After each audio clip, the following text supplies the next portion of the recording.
में रुड़की है ना, ये बहुत बड़ी छावनी था अंग्रेजों की।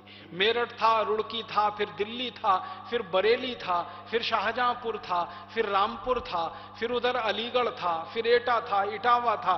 ऐसे 350 स्थानों पर अंग्रेजों की छावनियां थी। और नाना साहब पेशवा ने इतनी जबरदस्त योजना बनाई थी कि जहां जहां अंग्रेजों की छावनियां हैं वहीं पर सैनिक उनको बोला करते थे, जो क्रांतिकारी नाना साहब पेशवा के संगठन में काम करते थे। तो भारत के क्रांतिकारी हर उन स्थानों पर संगठित होंगे जहां अंग्रेजों की छावनियां हैं, और 31 मई को एक साथ बगावत करेंगे। लेकिन उसमें एक छोटी सी गड़बड़ हो गई कि तारीख तय हुई थी 31 मई 1857।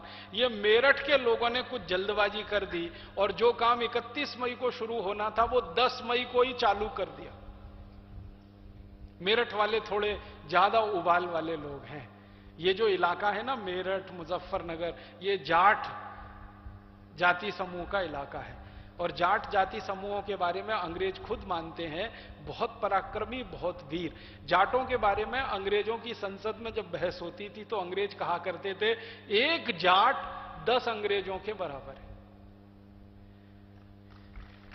तो ये जाट समूह, जाट जाति का इलाका है मेरठ। तो ये लोग थोड़े उतावले हो गए, इनका खून ज्यादा उबल गया, इनके खून पर इनका कंट्रोल नहीं रहा।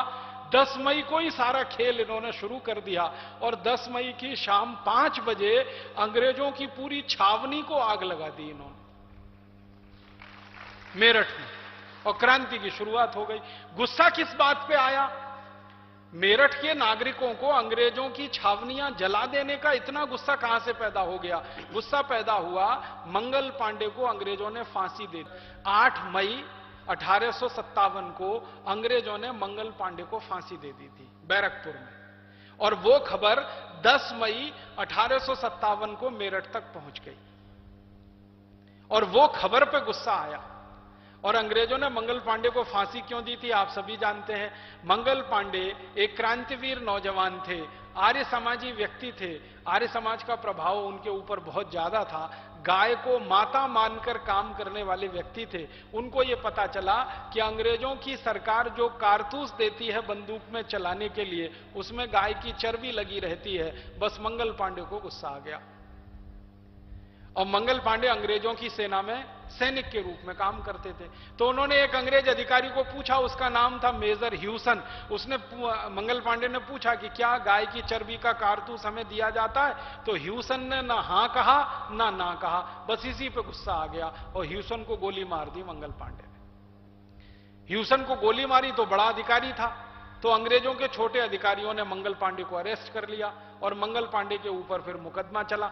जब तक मंगल पांडे पर मुकदमा चला 7-8 दिन, उनकी सेना की, माने जिस छावनी में वो काम करते थे उसमें सैकड़ों सैनिक थे। किसी को भरोसा नहीं था कि कोई क्रांति होने जा रही है। आपको यह भी मालूम है, मंगल पांडे को गिरफ्तार करने के लिए अंग्रेजों ने जब आदेश दिया था तो भारतीय सैनिकों ने कुछ ने तो मना कर दिया, लेकिन कुछ ने मंगल पांडे को गिरफ्तार भी करवाया। माने जिन्होंने गिरफ्तार करवाया उनको भरोसा नहीं था कि कोई क्रांति होने जा रही है, कोई परिवर्तन होने जा रहा है। फिर मंगल पांडे को 8 मई को फांसी हो गई। फांसी के लिए कोई हिंदुस्तानी जल्लाद तैयार नहीं हुआ तो एक अंग्रेज अधिकारी को जल्लाद बनाया गया। मंगल पांडे को कोई हिंदुस्तानी ने फांसी नहीं दी। एक भी हिंदुस्तानी जल्लाद तैयार नहीं हुआ फांसी देने के लिए, सबने मना कर दिया। सबका एक ही बात था कहना कि अगर हम मंगल पांडे की जगह होते तो हम भी यही करते। उन्होंने मेजर ह्यूसन को गोली मारी, हम भी मारते, कि उन्होंने कोई गलत नहीं किया था। मतलब मेरा कहने का है कि हर कदम पर परिवर्तन होता है तो ऐसा अचानक से कई बार हो जाता है, भरोसा नहीं होता। तो वहां फांसी हो गई। जैसे ही फांसी हुई तो देखो चमत्कार क्या हुआ। फांसी होने के 3 घंटे में, सवेरे 6 बजे फांसी हुई है मंगल पांडे को 8 मई को, और लगभग 9 से 10 बजे उनकी प्लाटून में 1100 हिंदुस्तानी सैनिकों ने बगावत कर दी। माने एक मंगल पांडे के फांसी पे चढ़ते ही 1100 मंगल पांडे पैदा हो गए उसी प्लाटून में, और 1100 भारतवासी सैनिकों ने उसी क्षण नौकरी छोड़ दी। नौकरी छोड़कर अंग्रेजों ने उनसे कहा कि भाग जाओ यहां से, तो उन्होंने कहा हम भागेंगे नहीं, अब आपको भगाएंगे यहां से। अंग्रेज अधिकारियों ने ऐसे ही बोल दिया, भाग जाओ यहां से, अब तुमने नौकरी तो छोड़ ही दी है। तो उन सैनिकों का जवाब था, भागेंगे नहीं, आपको भगाएंगे। तो वो 1100 सैनिक जुलूस बनाते बनाते पहुंचे गंगा नदी के किनारे। गंगा वहां से एक 24 मील की दूरी पर है जहां ये हुआ सारा वाकया। पैदल चलते हुए गंगा के किनारे गए, हाथ में गंगा जल उठाया और कसम खाई कि अब हम इन अंग्रेजों को रहने नहीं देंगे, ऐसे ही मारेंगे जैसे मंगल पांडे ने मेजर ह्यूसन को मारा। फिर क्या हुआ, 5-5 की टुकड़ियां बनी और टुकड़ियों में तय किया गया कि आप एक दिशा में, आप एक दिशा में, आप एक दिशा में। 1100-1200 सैनिकों ने 5-5 की टुकड़ियां बनाई और फैल गए पूरे भारत में। और गांव-गांव, गली-गली, नगर-नगर एक सिद्धांत उन्होंने अपनाया, walk walk walk and talk talk talk. एक-एक गांव में जाना, एक-एक गली में जाना, लोगों को कहानी सुनाना, लोगों को बताना। इन 1100 क्रांतिकारियों ने जो काम किया है वो इतिहास के सुनहरे पन्नों में दर्ज होने वाला काम है। आपको मालूम है, उस जमाने में टेलीफोन नहीं था, उस जमाने में वायरलेस नहीं था, उस जमाने में टेलीविजन नहीं था, उस जमाने में रेडियो नहीं था, उस जमाने में तो ये माइक्रोफोन नहीं था। मैं माइक्रोफोन का इस्तेमाल करके आप 3000 भाई बहनों से बात कर रहा हूं। उस जमाने में तो गला फाड़ फाड़ के चिल्लाना पड़ता था और उसी से बात करनी पड़ती थी।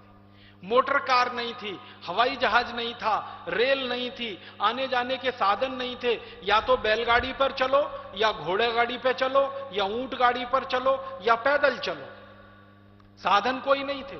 तब ये 1100 क्रांतिकारी बैरकपुर से निकले और गांव-गांव फैल गए। इन्होंने जो मशाल जलाई, उनमें से क्रांतिकारियों की बातें सुन सुनकर लोगों में गुस्सा पैदा हुआ। मेरठ में ये जानकारी जब पहुंची, 2 दिन के अंदर ये जानकारी मेरठ तक पहुंच गई, तो मेरठ वालों में जरा जल्दी उबाल आ गया। वैसे तो 31 मई तय हुई थी, लेकिन 10 मई को ही क्रांति की शुरुआत कर दी और 1 दिन और आधा दिन, माने 1.5 दिन में पूरा मेरठ आजाद हो गया अंग्रेजों की गुलामी से। आप कल्पना कर सकते हैं, हजारों अंग्रेजों का मेरठ के नागरिकों ने कत्लेआम कर दिया। 1-2 नहीं, हजारों का। अंग्रेज अधिकारी जो पुरुष होते थे, उनको जिस आदमी को मिला उसी ने मारा।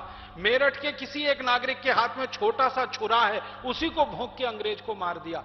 महिलाओं के हाथ में वो होती थी, हंसिया कहते हैं, जिससे आप फसल काट दें, हंसियों से गले काटे अंग्रेज अधिकारी। लोग निकल पड़े सड़कों पर, हंसिया लेकर, फावड़ा लेकर, कुल्हाड़ी लेकर, छुआ, अपने अपने जो भी हथियार थे, एक बेलचा होता सड़क खोदने का, ले लेके निकले। जो अंग्रेज मिला उसी को खत्म किया। लेकिन एक बात उन सब क्रांतिकारियों की तारीफ में कहनी पड़ेगी कि एक भी अंग्रेज अधिकारी की पत्नी को, बेटी को, मां को, बहन को उन्होंने छुआ भी नहीं।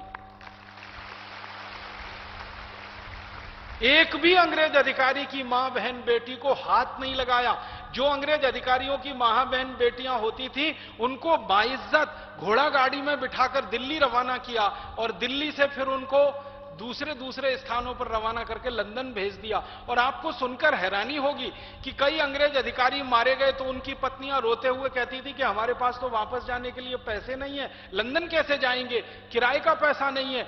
तो मेरठ के नागरिकों ने चंदा इकट्ठा करके उन धर्मपत्नियों को लंदन पहुंचाने की व्यवस्था की। माने क्रांति भी की तो पूरे आदर्श के साथ। हमारा आदर्श क्या है?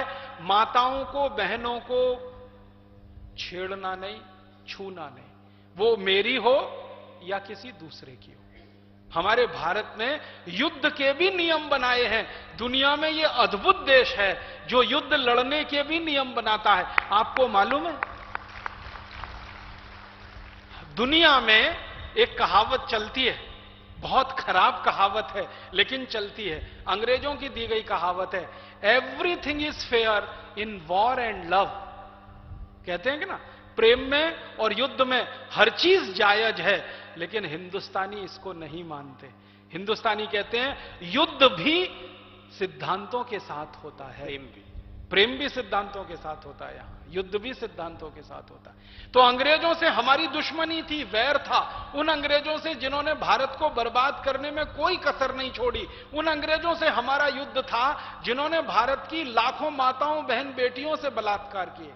आपको कल्पना नहीं है, कुछ दस्तावेज इतने खतरनाक हैं जो खून के आंसू रुलाते हैं। एक दस्तावेज है हमारे पास जो यह बताता है कि अंग्रेज कोई अधिकारी किसी भारत की मां बहन बेटी से बलात्कार करता था तो पहले उसको बेइज्जत करता था, मां बहन और बेटी को नंगा किया जाता था, फिर बहन और बेटी का जो स्तन होता है उसको लोहे के चिमटे से तब तक दबाया जाता था जब तक उसमें से खून ना निकले, फिर उस मां बहन बेटी से बलात्कार अंग्रेज किया करते थे। ऐसे हैवानियत वाले अंग्रेज थे। लेकिन उन अंग्रेजों के खिलाफ भी भारत के क्रांतिकारियों ने एक सिद्धांत अपनाया कि उनकी माताओं बहन बेटियों को छुआ भी नहीं। पूरे युद्ध में अंग्रेज अधिकारियों का कत्लेआम हुआ, किसी अंग्रेजी बहन बेटी और मां का कत्लेआम नहीं हुआ, किसी को छुआ भी नहीं।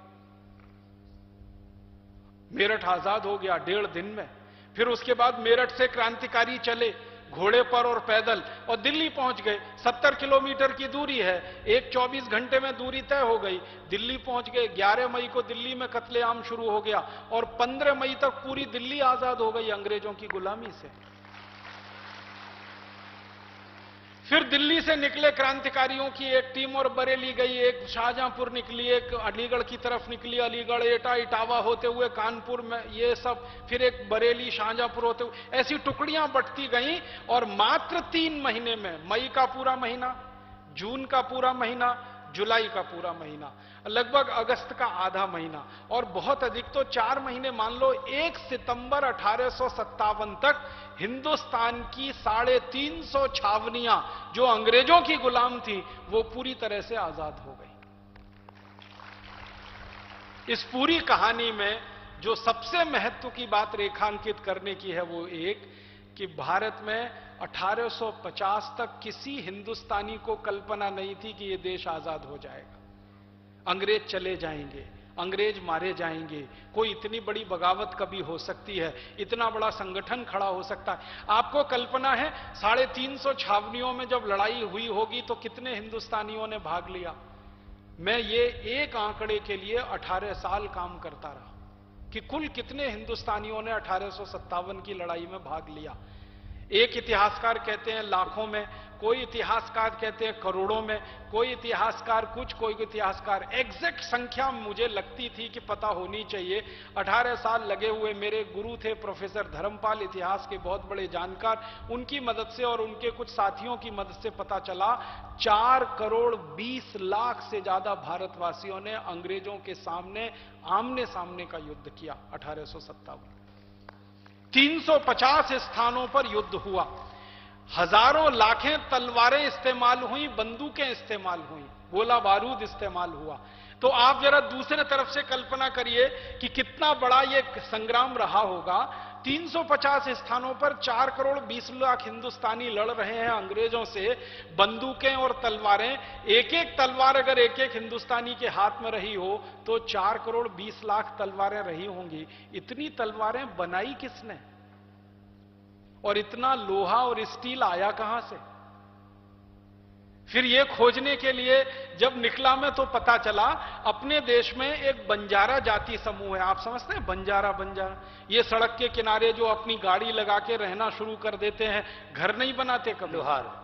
लोहार वो कारीगरी में लोहार हैं और जाति में बंजारा कहलाते हैं। ये अपना घर नहीं बनाते।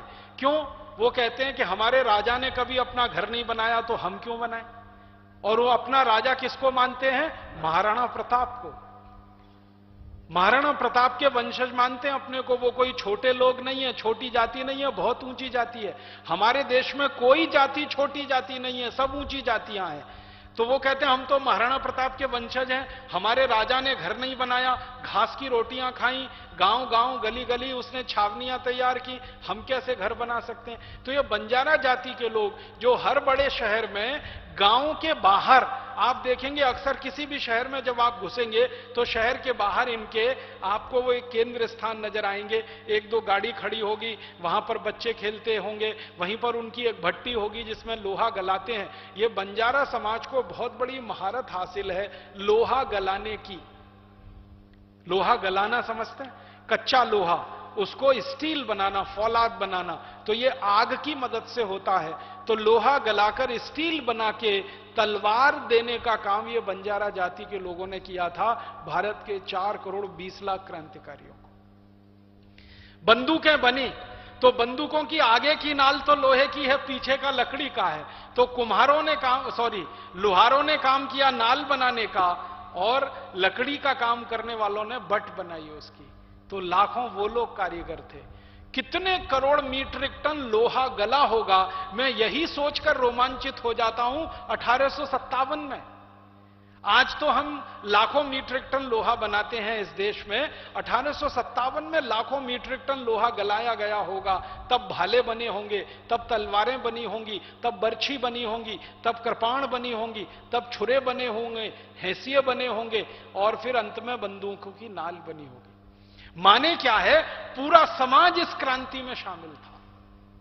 और दस्तावेज बताते हैं कि गोला बारूद बनाने का काम स्त्रियां करती थी। कानपुर में बहुत बड़ा केंद्र था, और आपको सुनकर यह बात गर्व होना चाहिए कि कानपुर में गोला बारूद बनाने का जो सबसे बड़ा केंद्र था, जहां से गोला बारूद बनाकर नाना साहब पेशवा को, तात्या टोपे को दिया जाता था, जहां से गोला बारूद बनाकर झांसी रानी लक्ष्मीबाई को सप्लाई किया जाता था, वो केंद्र को चलाने वाली एक महिला थी, एक मां थी, एक बेटी थी। और वो महिला ऐसी थी जो अपने शरीर से वेश्यावृत्ति का काम करती थी, लेकिन उस कार्य से जितने पैसे उसको मिलते थे वो सब क्रांतिकारियों के गोला बारूद बनाने के लिए उपयोग किया करते। माने आप कल्पना करो, इस देश की क्रांति के लिए, इस देश की आजादी के लिए, इस देश के प्रथम स्वाधीनता संग्राम के लिए वैश्याओं ने अपना शरीर बेचकर पैसा कमाया है और इस देश की क्रांति में लगाया है। कितना पवित्र रहा होगा वो पैसा। वो केंद्र चलाती थी, और ऐसे सैकड़ों केंद्र कानपुर में थे। उनकी वो हेड थी, एक केंद्र से दूसरे केंद्र को कच्चा माल पहुंचाना और दूसरे केंद्र से तीसरे को कच्चा माल पहुंचाना।